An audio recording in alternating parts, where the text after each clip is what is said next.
Number one, put God first. Put God first in everything you do. Everything that you think you see in me, everything that I've accomplished, everything that you think I have, and I have a few things, everything that I have is by the grace of God. Understand that. It's a gift. 40 years ago, March 27th, 1975, it was 40 years ago, just this past March, I was flunking out of college. I had a 1.7 grade point average. I hope none of you can relate. I had a 1.7 grade point average. I was sitting in my mother's beauty shop. They still call it beauty shops now? What they call it now? Yeah, I was sitting in the beauty parlor. I was sitting in my mother's beauty parlor, and I'm looking in the mirror, and I see behind me this woman under the dryer. And every time she looked up, every time I looked up, she was looking at me, just looking me in the eye.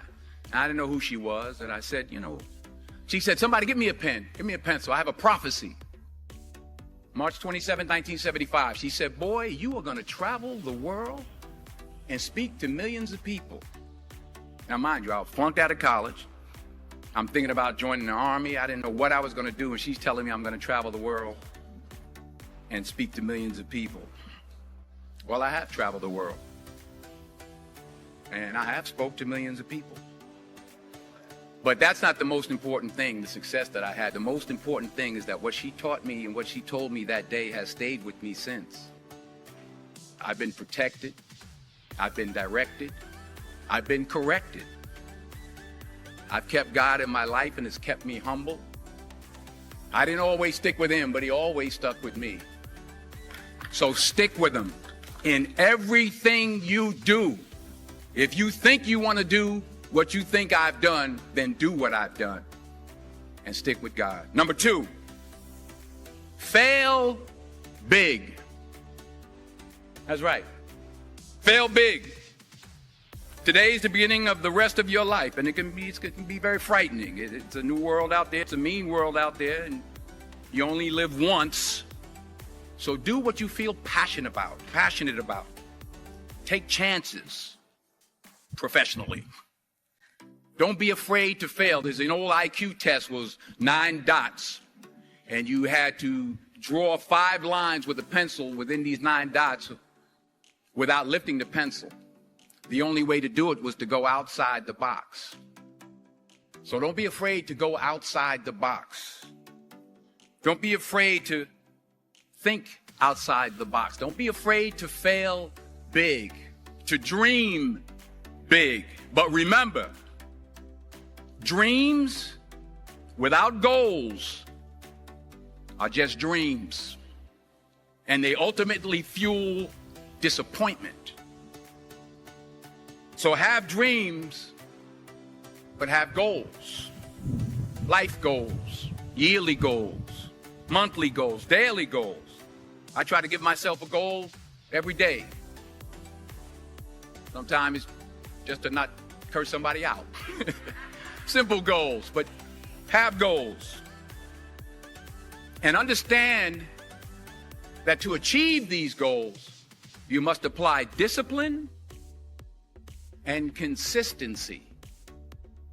In order to achieve your goals, you must apply discipline, which you have already done, and consistency every day, not just on Tuesday and miss a few days. You have to work at it every day. You have to plan every day. You've heard the saying, we don't plan to fail, we fail to plan. Hard work works. Working really hard is what successful people do. And in this text, tweet, twerk world that you've grown up in, remember, just because you're doing a lot more doesn't mean you're getting a lot more done. Remember that. Just because you're doing a lot more doesn't mean you're getting a lot more done. Don't confuse movement with progress. My mother told me, she said, yeah, because you can run in place all the time and never get anywhere. So continue to strive, continue to have goals, continue to progress. Number 3, you'll never see a U-Haul behind a hearse.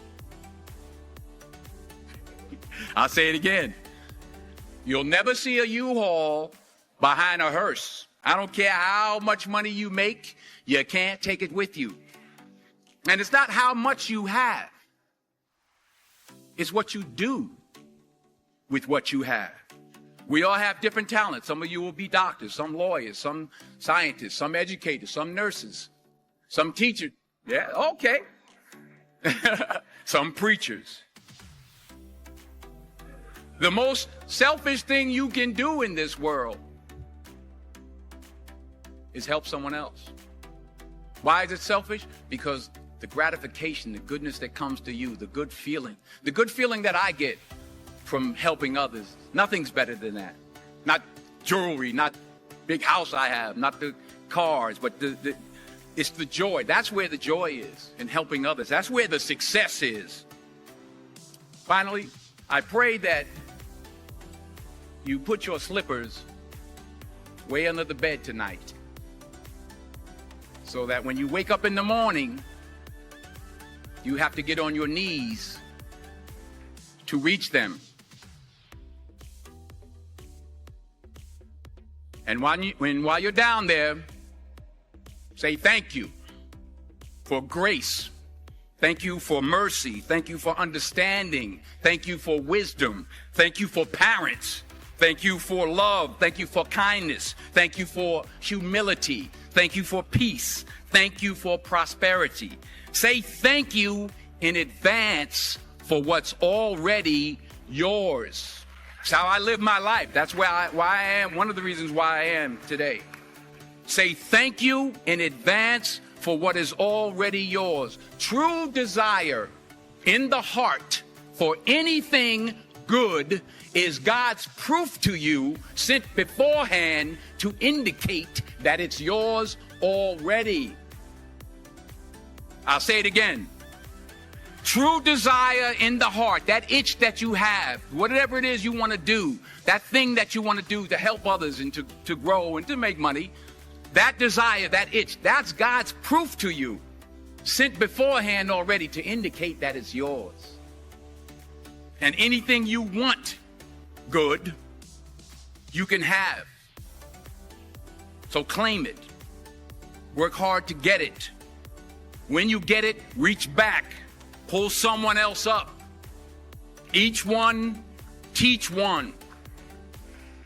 Don't just aspire to make a living. Aspire to make a difference.